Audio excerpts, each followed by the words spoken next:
Welcome to the Cambridge Creatives Q&A with Karishma Balani. I'm Claire, Social Media Officer of Cambridge Creatives. And I'm the Scheduling Officer of Cambridge Creatives, and thank you for supporting us.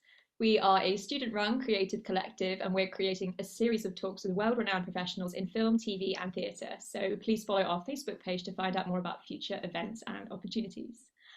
Just a couple of housekeeping rules before we kick off. If you have any questions for our guest speaker, Karishma, please type them in the Q&A function, not the chat, but just down here, and we'll read them out for you. And bear with us if there are any technical issues, which I doubt there will be, and just let us know in the chat if there are any problems hearing or seeing us.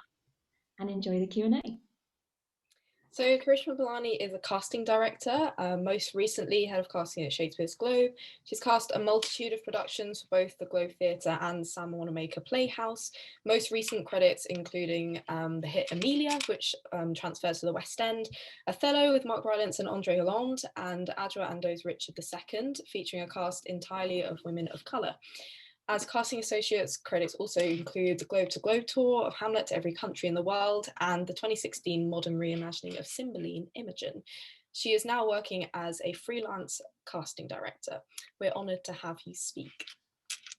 So the first question is, when did you know that you wanted to work in theatre or the arts or even be a casting director? Hello, thank you for having me. I think I was always going to work in the arts. I was sort of a big bookworm as a kid, and I was sort of like head sort of nose in a book. But I really didn't like theatre very much when I was at school. It was really weird. They used to sort of drag us along on trips, and I was a bit like, I don't get it. But I think it was really at university that I kind of discovered my love for theatre. And we had to do like a big Shakespeare module in our final year because I was studying English Lit and French literature, and I just sort of fell in love with it. We had to read like a play a week or something, and sometimes 2 plays a week, and I sort of dived nose in, and I just fell in love with it. And then after that, I decided to kind of stick around and do an MA to specialise in Shakespeare and specialise in theatre. And that's sort of where it started, really. I think if I hadn't done that module at uni, I probably might not be here today. And that's sort of what sparked off the kind of desire to work in theatre. So yeah, it was thanks to uni, really. So were you involved in, like, you talked about production there, but were you involved in lots of productions at uni? And do you think that your time at uni kind of prepared you for your career now? Weirdly, I didn't do much film or theatre there. I did dance mainly, and then through my MA sort of course, there was a lot of like performative elements to it as part of it.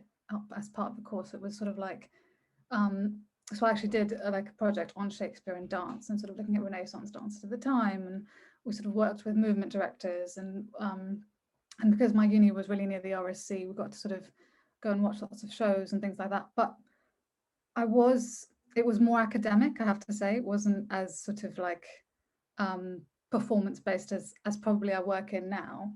And I think that was kind of useful in lots of ways, because because it was academic, you sort of get a real sense of the kind of inner workings of a play, because you have to be quite analytical. You have to sort of think about sort of character, and that's actually come in real use now.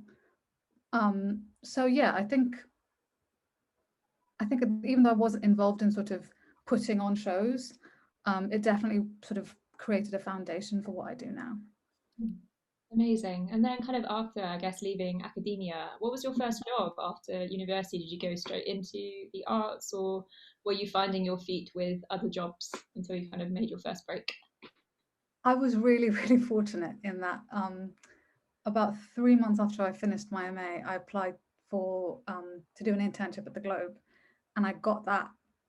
And I went pretty much straight into that. I was there for 3 months, and then after that, I did a lot of like what a lot of people in the arts do, which is like working lots of different jobs, sort of a day here, a day there. I worked for sort of a couple of actors, talent agencies, to get a sense of, you know, the casting industry. I worked in marketing for a theatre. I sort of volunteered at festivals, that sort of thing. And then I was really fortunate to come back and become casting assistant at the Globe. So I was really privileged in that respect. And I sort of just went straight in lots of ways. Yeah.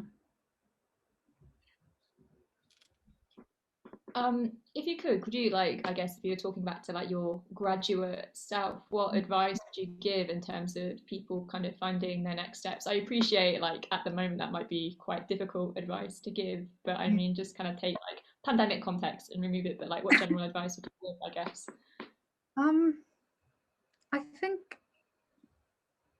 I think general advice, and this is something I say to sort of everyone, even like actors, is just be a good human. Like people just like working with good people. So, and I think we sort of underestimate that. We think that we have to have all these like hundreds and thousands of skills, but actually it's just as important to work really hard and to be personable and to kind of be kind of willing to jump in, because so much of theatre is kind of like, and even in film and stuff, it's really about jumping in and sort of learning on the job. So I think it's about being open to lots of different experiences, being open to and not necessarily like charting a trajectory for yourself. Like what I think I did was like, I was like, oh, I've got to have a plan. I've got to know that this is in 5 years and this is in 10, and actually you don't need to have any of that. You just need to like take every opportunity that comes your way, especially in the beginning, and kind of enjoy it. I think we're all in this because we want to be. We're not here for the big bucks necessarily. So I think like if I look back at my younger self, I kind of go, oh, I really like just enjoy all of that. It's kind of it's a joy. It can be really joyful in that you're still working in these industries, which, like, at least to me, I'd never imagined working in this industry in my life.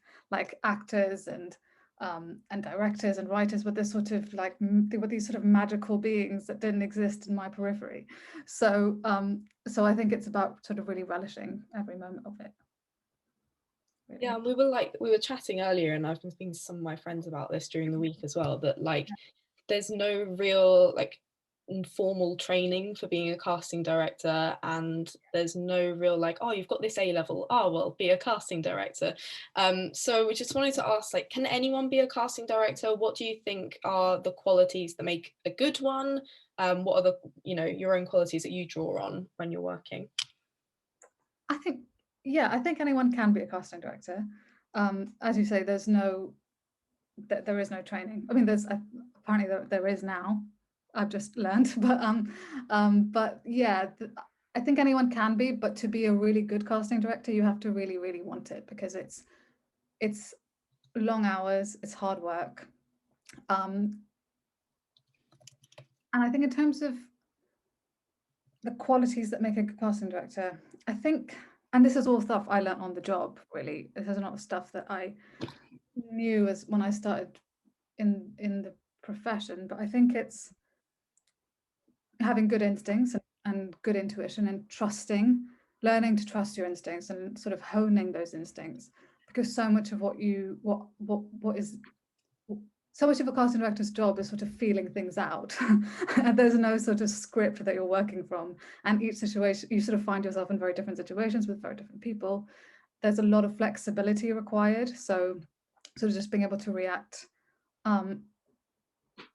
in sort of on the spot, really, because there have been times when I get a phone call and I'm like, oh, this actor's ill, please can you replace them, they have to go on at 7:30, and I'm like, it's 5 o'clock now. So it's a lot of like being able to kind of be reactive, and I think it's the thing about the instinct, I think, is the most important, because it's about being able to sort of read between the lines, whether that's body language of an actor, or whether that's kind of listening to what a director really wants, or what they're after, or what they need from the audition.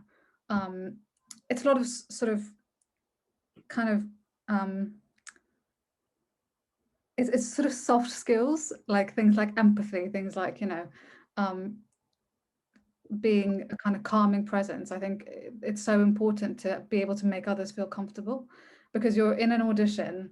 It can be quite awkward, you know. There's sort of an actor walks in, possibly 2 people he's never met before, or 3 people he's never met before, he or she has never met before, they have never met before, and they're sort of expected to kind of perform on demand and sort of turn on their creativity. So I think it's about making other people feel comfortable, ensuring that they can do their best work. I think there's a really, I don't want this to be off-putting, but I think if you're good with text, that's a useful skill, because there's just a lot of reading. There's a lot of reading of scripts. There's a lot of, you know, sort of in the auditions, you have to read with the actor. So sometimes you're sight reading, like the number of times I've messed up sight reading Shakespeare. You know, it's those sorts of things are useful. I think sort of understanding dynamics and how sort of writers and directors and actors work together is important, because you're sort of an insider and an outsider at the same time, because you're there in the beginning, but you're not going to go into the rehearsal room. So it's really about imagining what those collaborations might be like. So I think it's those sorts of things. I think other things are like being discreet, having a really good sense of fairness, negotiation skills, because you'll be talking to agents and kind of talking about money and negotiating all sorts of things depending on what you're working on. Yeah, does that? Yeah, definitely. I know you literally just said it's quite unpredictable, but I wonder if you could kind of try to run us through like a day in the life, or try and define kind of what it is you do on the day-to-day. So I'm going to go back to when I was at the Globe, because now my days are quite leisurely. So I think the wonderful thing about being a casting director is that it's really different every day. It can be, so you sort of, you come in and it can be a day of auditions. It can be a half day of auditions, it can be a full day of auditions. It can be a day at the desk doing admin, sort of checking availabilities, or booking in auditions, reading scripts, dissecting scripts, trying to work out like things like doubling plots, like how many characters can one actor play, or cross-casting, like if there's one company of actors sharing 2 plays, like what parts they play in each. It can be, I spend a lot of time looking at actors on Faces and on Spotlight, and Spotlight is the kind of casting and agent kind of website that is like a database for the actors, and sort of making lists of roles that I'm casting at the time. Some days it's sort of chaos when, you know, somebody calls you and goes, the actor's ill, we need to find somebody to go on script, on book, on stage, you know, in an hour. And then usually it ends at the theatre, really. Casting directors, especially for stage, it's different for, I mean, film, but they do go to the theatre like 3 times a week, or 2 or 3 times a week. I mean, it's quite intense. So your day is really full, like you're starting at 10 and you're finishing at like 10, 11. So it's long hours, but there's lots of perks. You get free theatre, so you can't complain. Yeah, so it's quite varied as a day, and sort of some days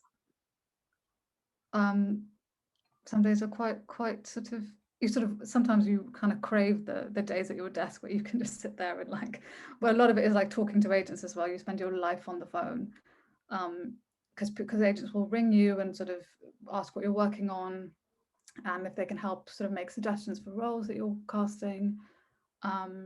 So yeah, it's a rich and varied multitude of stuff. Amazing. I was really curious because you were kind of talking about the variety of stuff, and you know, in terms of admin facilities and searching out talent. When it comes to having a project kind of assigned to you, or you taking on a project, how do you find the actors that you want to cast? Is there a kind of, I presume via Spotlight is one option, but are there other things that you consider in order to find these people? Yeah, I mean, there's, I think a casting director's job is to have as many actors up their sleeve as they possibly can.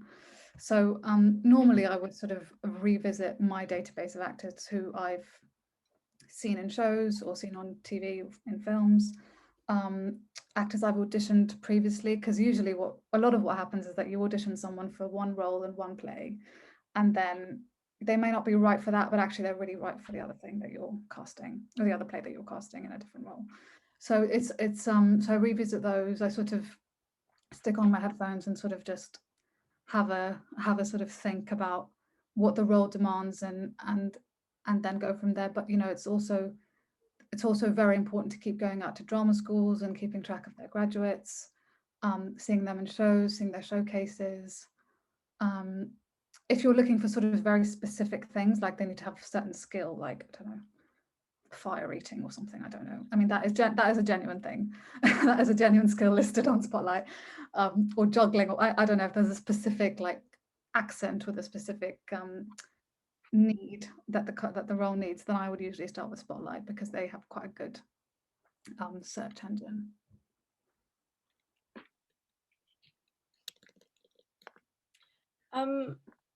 I just wondered, like, again, with the whole kind of what do they actually do? What do casting directors actually do? What do you think is like the biggest misconception about your job? What do you wish more people understood or knew? I think the biggest misconception, I don't know if this is a misconception, but I think the thing that everyone should know about casting directors is that we really genuinely love actors. And when we bring an actor in for an audition, for example, it's because we genuinely believe they have the potential to get the job. We're not bringing them in just, for the sake of it. If they're coming in, it's because they have the opportunity to get that job. So we really want them to do well. I think we advocate for them in lots of ways with the directors and with writers, and I think most of us try really hard to be sort of an actor's greatest champion. But sort of on the other side, which is kind of different element of it, is that I think people think casting director and they think it's like a glam job 24/7, and it's not, because sorry to shatter illusions here, but like I said, it's long hours. Sometimes it's sort of I've had weeks where I'm kind of on call 24/7.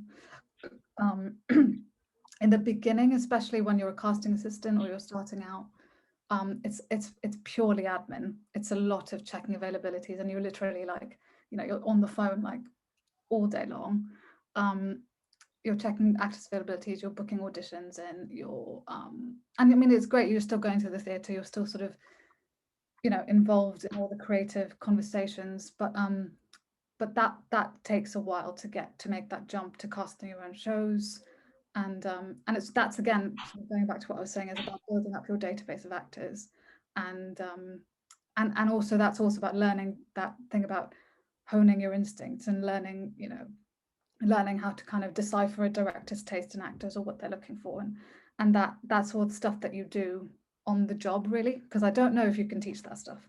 I don't know, maybe you can. but yeah, I think that's what maybe I wish people knew, is that it's a very kind of intuitive job, as well as, but it starts off as a very admin job, so it's quite interesting in that way, the kind of flip that you go through as you gain more experience doing it. Yeah, I really love that description, and just kind of like how clear you made that. So huge thank you. And what I found really heartening actually was kind of this description of like the casting director as a champion for actors. I was wondering, kind of with how the industry has been changing recently, is like, do you feel kind of a sense of responsibility as a gatekeeper of sorts to the industry, particularly for up and coming actors, in terms of kind of giving them that first chance, I guess? Or is there always a sense that there is a commercial risk involved in putting that much faith in an unknown name as well? And how do you strike that balance? Well, that's a good question. I think I definitely feel that responsibility as a gatekeeper, as you call them, and I think most casting directors, all casting directors, take that very seriously. But I think that the responsibility is around a number of different things. It's about providing equal opportunity. It's about and that sometimes means taking chances on, you know, on an unknown talent, for example. There's also, I think there's a lot of talent out there. There's a lot of aspiring actors. There's a lot of people coming out of drama schools, and really gatekeepers are there to open the gate. I think we see gatekeepers as ones who keep the gate closed, but actually we're there to keep it open, to make sure that people are coming in and coming through. So for example, it's important, I think, to remember that each actor has a different trajectory, and it's our job to ensure that an actor, for example, isn't overexposed, and that they're supported through that trajectory. So it's as much about nurturing up and coming talent, as it is about giving them a big break. If that makes sense. Yeah. And I think for commercial risk, it depends. I think it depends on the project, it depends on the medium, it depends on the budget. It will be different, even theatre to theatre and production company to production company. But also, I think in terms of what you said about balancing things, there's always a middle ground, because you can cast a very well-known actor in the centre and the lead, and then surround that actor with up-and-coming people, or you can sort of launch a new talent who's sort of not known, and surround that person with well-established actors. So I think there's lots of ways of. I don't think there's any one recipe. And I think the best plays, the best shows, the best everything is a kind of mix of both. It's a mix of new, fresh talent and sort of, you know, thespians. Amazing. I think another thing I wanted to pick your brains about was just the notion of kind of like diverse casting, although I find it quite a hackneyed phrase, but I think it's kind of important to see how it's kind of slowly but surely becoming like an industry standard. In terms of what that phrase means, who has the power to call the shots? Are you finding that you're having to like persuade or nudge certain directors to kind of be more flexible in their approach to the sort of actors they're looking for? Or do you find that more and more directors and producers are kind of opening, saying, oh yeah, we want this to be as diverse as possible? Who's calling the shots on that, I guess, is what I want to ask. I think it's hard. I think there is no one person calling the shots. I think it's a combination of it. I think it has to start from the top. I think it has to start from, whether that's an artistic director, whether that's the production head or whoever, saying that we have to ensure we're being representative. And I'll talk more. I mean, I can talk more about the term diversity, but which I'm not entirely in agreement with. But I think it starts from the top. I think everybody has to be on board, because it's really important. Obviously, we know that, but you have to really be able to want to meaningfully engage with it. It's all well and good saying, oh, I want to be diverse, and then actually not meaningfully engaging with it. If you don't meaningfully engage with it, there's just no point in doing it. So I think the casting director has a huge role to play in that, because it's as I was saying, it's sort of within the fabric of the job to champion actors, and that's all actors, really. So and especially actors who haven't been championed enough in the past. So if we're able to change stereotypes, challenge stereotypes by casting a role differently than we've traditionally cast it, like Hamlet or Rosalind or whatever they may be. And if we're able to influence who we're bringing into audition, who we're putting in front of the director, that might help change perspective. We can again advocate for those actors, and I think that goes some way to changing and shifting things as we go along. So I don't think it's also, as a sort of general response to this question, it's not up to one person. It's everybody has to engage. Otherwise, it's not going to be lasting change.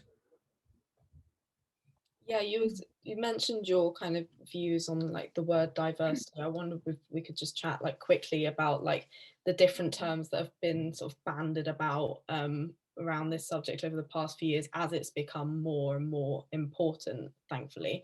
But things like colourblind, colour conscious, diversity, stuff like that. Where do you kind of fall on what? Yeah, what do you think about those?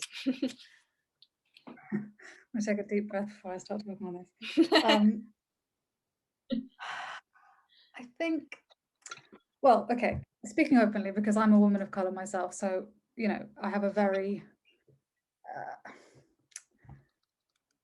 it is hard as someone who battles with this internally, and who also has to be able to have a conversation about it with people who might not think the same way that I do, who might not believe that diversity is important.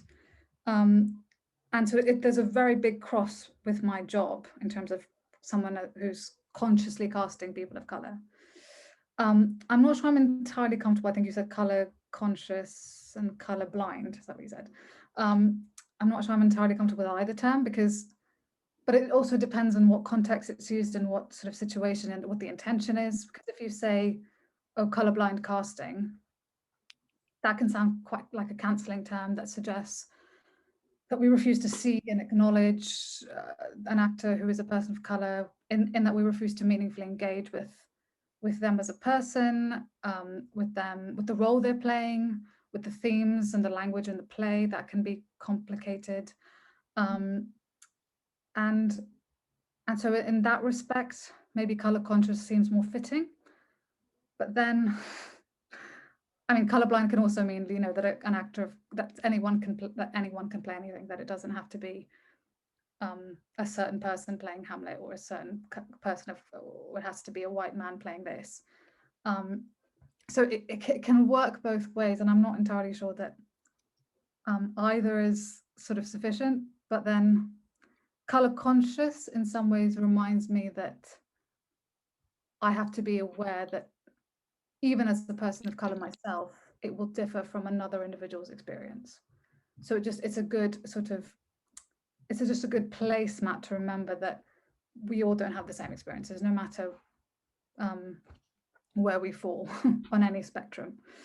But then again, you know, the terms diversity and inclusion are problematic, because diversity suggests that if you're white and or able-bodied, for example, that you're not diverse in other ways, or you're not distinctive in other ways, or that you don't have a diversity of thought or diversity of creativity or ideology, and that's kind of narrowing and limiting us again.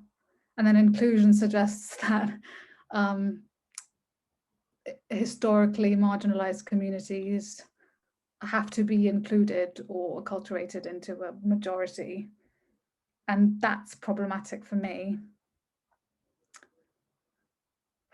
I don't know. So I think we just have to all be quite respectful and remember that trying not to sort of label anyone and allow people to self-identify rather than kind of using these sort of terms. I tend to go with representation or intersectionality, because those just feel a bit more democratic, but I think that, yeah, I don't know. Yeah.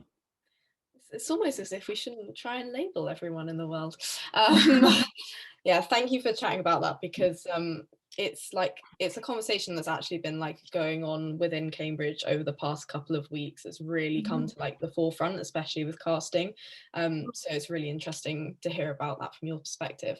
But like, shoving that aside for a second, talking about lighter things. I was just wondering, what has been like one of your proudest moments in your career? Any like particular projects that you remember really fondly? Yeah. Oh, I think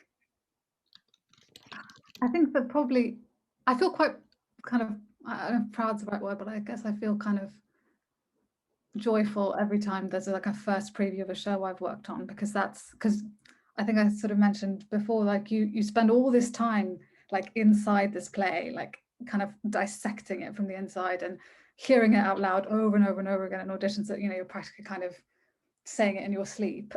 and then and then you finish casting it and they go off into rehearsals, either immediately or in a few months' time or whatever, and then you don't do anything on. There's not. It's just like this void until you see the first show, or you see a run of it or whatever. So I think there's always a feeling of like, oh my god, this is so exciting, and it all kind of comes flooding back. But I think in terms of proudest moments, I think probably when I was a casting assistant, and it was I'd only been in the job like a few months, I think, maybe 4 months or something, 3 or 4 months, and I went to see a show at the Donmar, I think, and there was a really good actor in it, and I sort of suggested him to my head of casting at the time, and I said, oh, I think he'd be right for this show that you're casting. And she got him into audition, and he got the job, and then he ended up doing the Globe to Globe Hamlet that we did a few years ago. So I think like that first person that you get cast is always quite exciting, even if I wasn't in on the audition or anything, but I was like, oh, maybe I could do this as a job. Maybe I'm actually like, so that was a nice bit of validation, I think. But there's been so many plays that I've loved working on. Emilia was amazing for all sorts of reasons.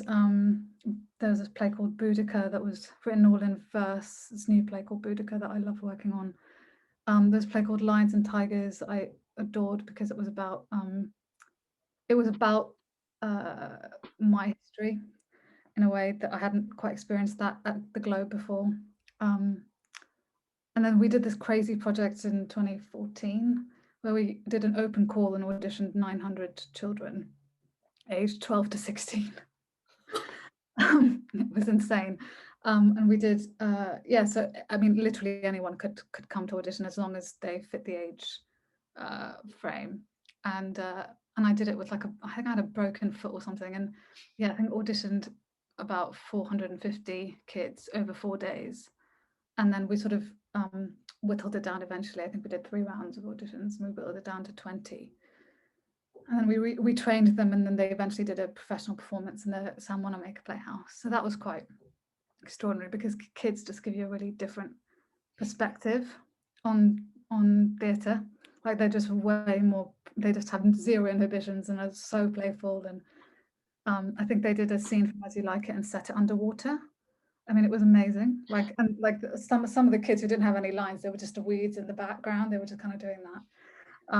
So I have like really vivid memories of that. Gosh, yeah, lots of stuff. I'm going to ask a question. This has just been bugging me all the way through, but as we're kind of all on the search for like things to watch in particular, has there been anyone else's casting work or the casting of like a series or a film that you thought, oh yeah, they nailed that? Oh God, I think that about almost everything, to be honest, because I don't know if it's because I'm sort of biased towards casting directors. I mean, I'm always like, that's brilliant, that's such a great idea. I think, yeah, but I think, I always feel a special kind of like wow factor when I see musicals, because I've cast one musical in my life, and it was hard. Like I was like, wow, there's just so much more to keep in mind, in terms of like vocal range and like they also have to be dancers. I mean, like whenever I see like a really well cast musical, I'm just amazed because I think it's really it's tough to get that many, and it's they're huge casts. They're like 30, 40 people or something. So, but I don't know if there's anything specific. I can't off the top of my head remember now. Yeah. No worries. I think I'll probably ask a more conventional question, which I'm sure you've got all the time as a casting director. But for any actors who I'm sure are attending this talk tonight, what do you look for in an audition room? And also, what would you say is the best way to get seen by a casting director? Are you okay with direct approaches or doing it for an agent? Yeah, just give us your vibe on things. To answer your second question first, best way to get seen, yeah, invite us to stuff. If you're on a show, invite us to a show. If you aren't in a show, which I know is quite common nowadays, unfortunately, because of COVID, send us a show reel, or any kind of material that you might have. And yeah, direct approach is fine, agent approach is fine as well. Either is is okay. And if you don't have an agent, I think, oh yeah, that's another kind of misconception I want to kind of dispel, which is if you don't have an agent, it is not the end of the world. We will still cast you if you don't have an agent. So don't worry about that. I get a lot of like really worried, kind of harried actors being like, I don't have an agent, I'm never going to get seen. And that's just not true. So what was the first question? Was what qualities? Was that what it was? What do you look for in an audition room?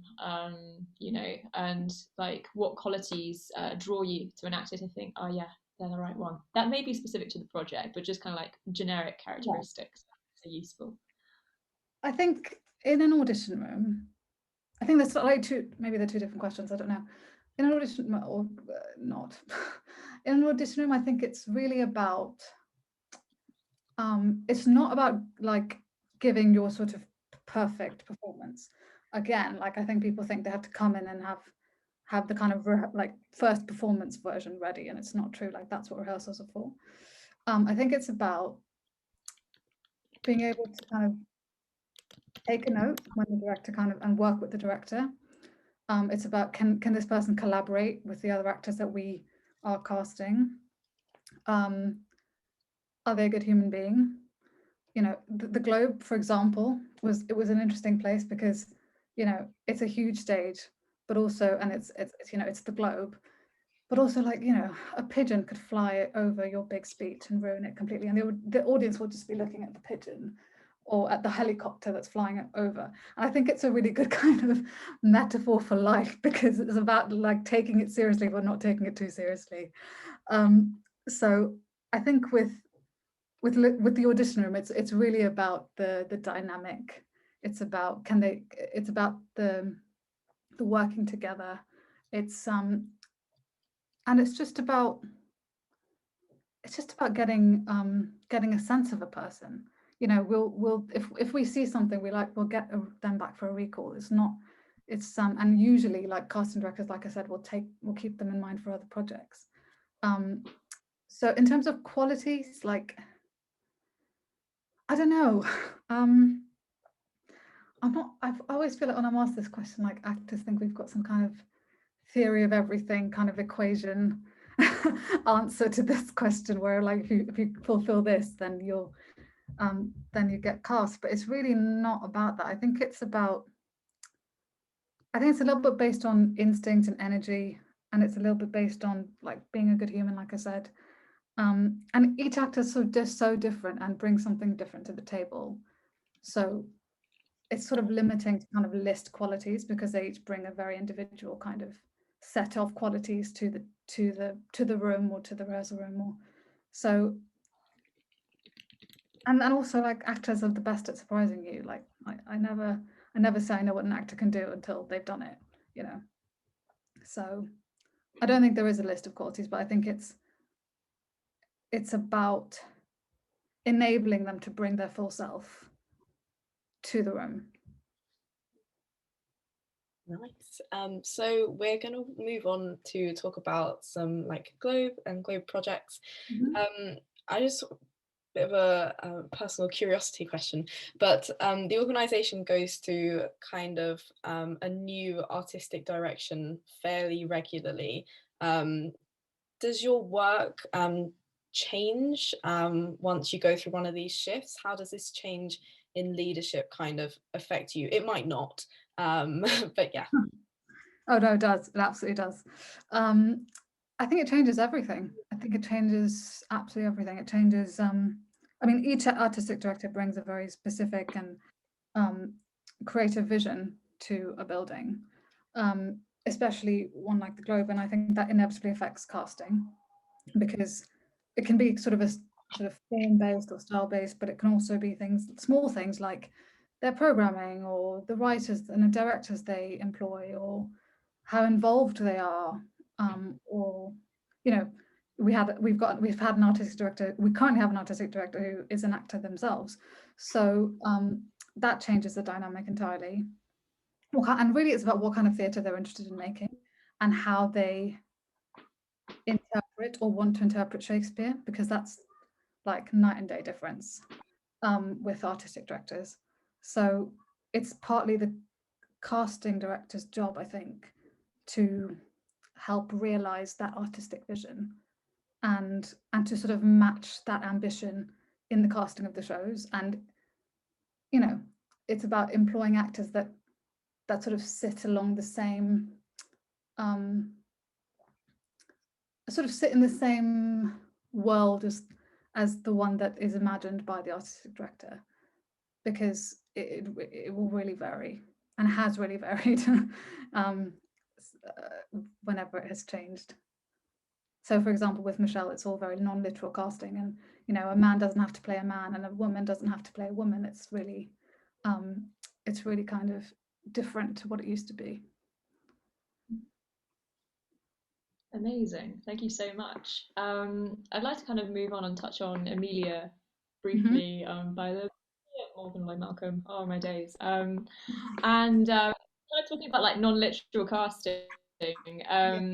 If for people who aren't aware, cast of Emilia was all female, but obviously half of them were playing men in a somewhat, I guess, caricature, and it was quite iconic. But how were you able to ascertain in the audition room who had that, I guess, that capacity to play, I guess, and really kind of ham it up feels the wrong word, but in terms of assembling a group of women who could kind of meet the demands of the play and kind of bring a company together? Because I had a sense just watching it about like how strong the sense of ensemble was in that piece, and like, yeah, how did you bring all those brilliant individuals together for that project?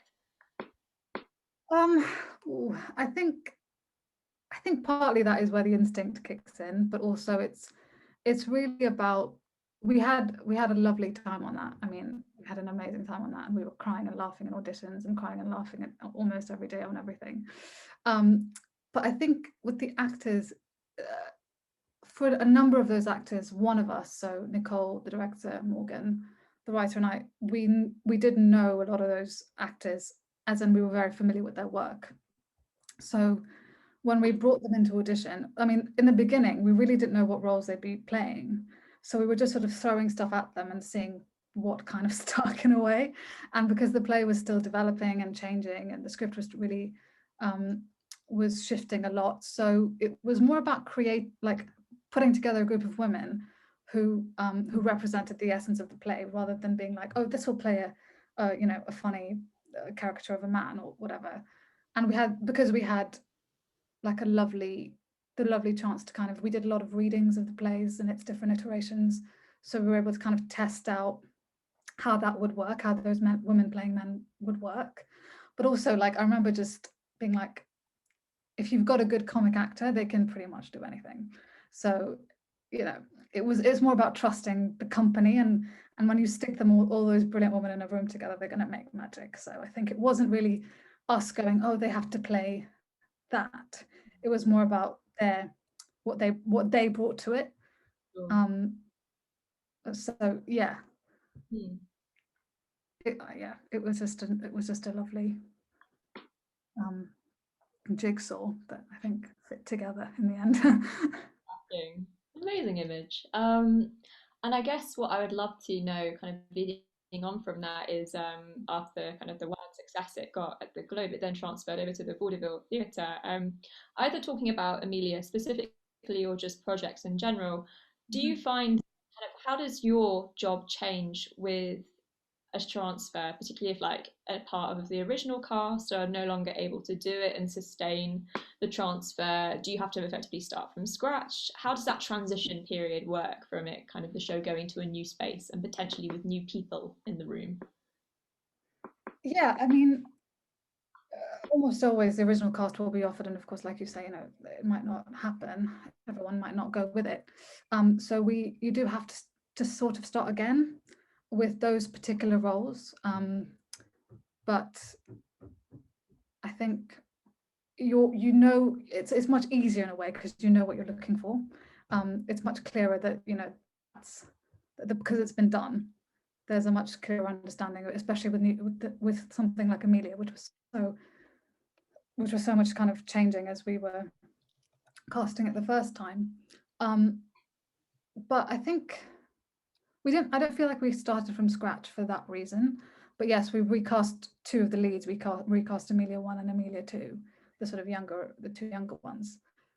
But I don't think, as a transition, I don't know, I don't think I thought about it that much, because you just think about the play really, and who's going to fit in well with that group of women, because they already exist as an entity. So I think that the only thing we really I felt like we were really starting from scratch was the understudy roles, because they had to sort of cover a number of tracks. So that's a very different kind of ask, really.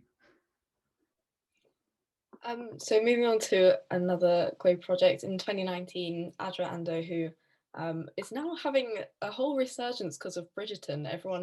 Everyone knows who she is, and it's great because, you know. But yeah, she directed and starred in Richard II, featuring a cast entirely of women of colour. Bells ring that the production team was also all women or all women of colour, but I don't know if that's true. You can tell me, I'm sure. But was this always the idea from the beginning? I'm assuming it was. But was this a nice kind of challenge in terms of casting, or a new thing to do, basically? Yeah, that was the original idea. Adjoa and Lynette Linton, who was the co-director as well, who's now artistic director of the Bush, they came to Michelle Terry with the idea of putting on Richard II with a cast entirely made up of women of colour, with the idea being that reimagining the play, which is so much about nationhood, in the light of Grenfell and Windrush and those sorts of things, and about men in positions of power, sort of inversing that by casting the people who have lived on the margins, or who have historically been relegated to the lowest rungs of the social ladder, and sort of putting that in the home of Shakespeare, which is the Globe. So that was the original idea. And yeah, I mean, a challenge in terms of casting, I guess.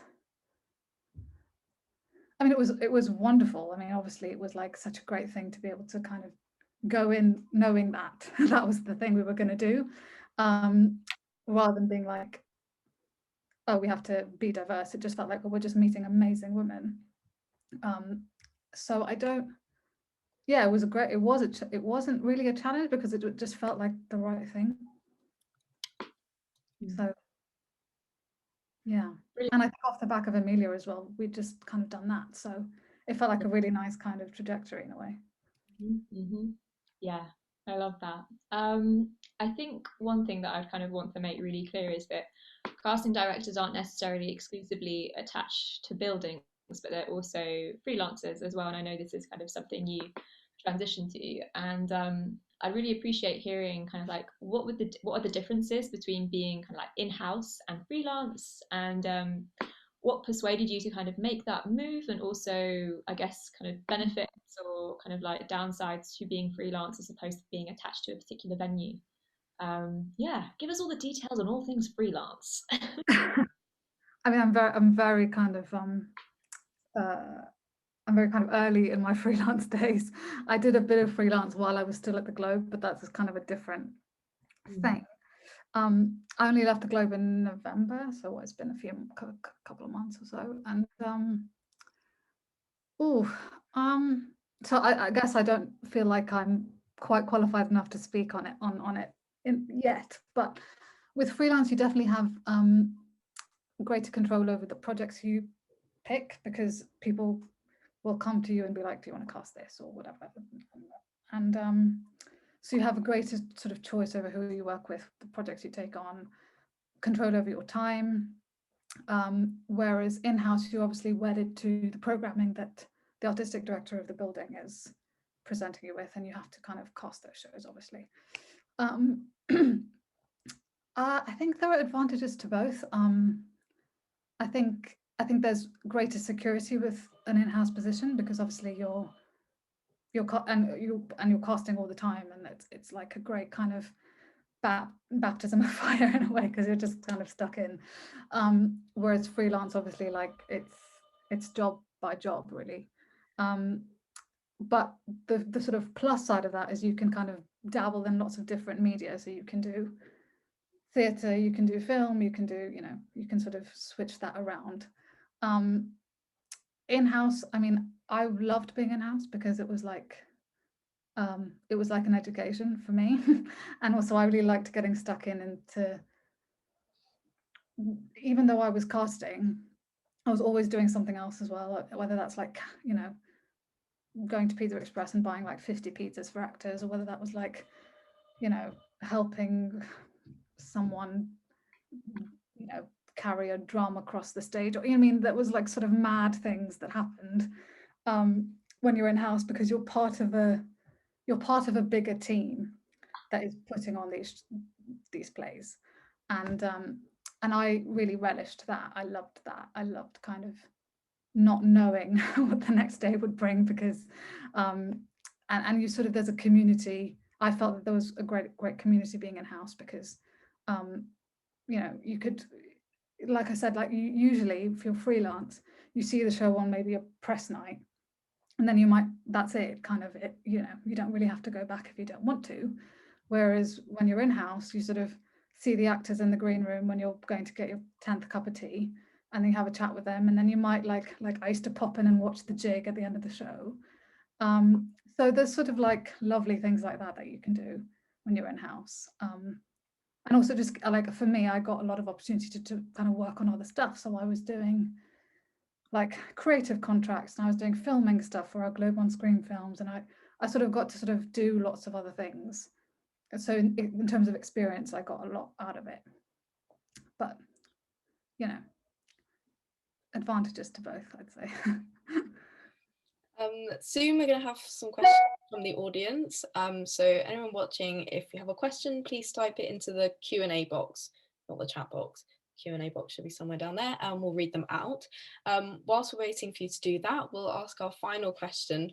Do you have any theatre, TV recommendations to fill our lockdown terms that you've been enjoying? Oh, now you're going to find out how lowbrow I really am. I've just been watching Queer Eye. That's all I've been watching. I just feel like I just need things to cheer me up. I watched Bridgerton, and then I don't think I've got any sort of special recommendations. I'm obsessed with This Is Us on Amazon Prime. I don't know if anybody's watched that. Have you seen that? Yeah. I just think it's like, in terms of storytelling, it is one of the best pieces of television I've seen. Just lots of different kind of strands. Yeah. Cool. Okay, I'm just going to look for some audience questions. Oh, we've got one in the chat there. Are there any unique challenges that come with casting or seeking to cast high-profile actors? That's a good question. I don't know. I don't think it would be a unique challenge. I think it's part and parcel of the job, which is that you're gonna. It really depends on the project, and it depends on, you know, on the agent a lot of the time, because obviously they are the gatekeepers of high-profile talent, and I think it's important to remember that they are trying to do their best for their actor, even as they're negotiating with you as a casting director. That can sometimes be quite challenging, but you just have to remember that they're doing their best. So I think it's really about catching the right person at the right time. And it will vary hugely whether you're casting film, television, and theatre. It's much harder to get high profile talent for theatre for obvious reasons. It's less well paid. It's a bit more fixed in the terms of its commitment. Some actors don't like doing stage. And so I don't think there's anything unique, but I think it's about kind of learning who to go to and who's open to those projects. Like, some people really love doing classical plays and some won't, and it's a bit of playing chicken sometimes. Chicken and egg.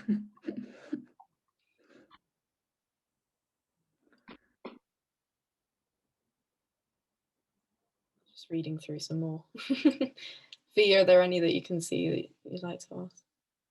Yes, I think a helpful one to be aware of is like if there have been instances where you're like not bringing in professional actors. I guess like when you were briefly talking about the Globe Young Players is how do you advertise and kind of get the word out for people who perhaps aren't kind of like embedded within the industry, and I guess for people wanting to break in and haven't kind of found their feet as to where to look, where are kind of the sorts of places you may advertise outside of kind of like Spotlight? I mean, do you advertise on social media, for example? Is that a common thing for people to do?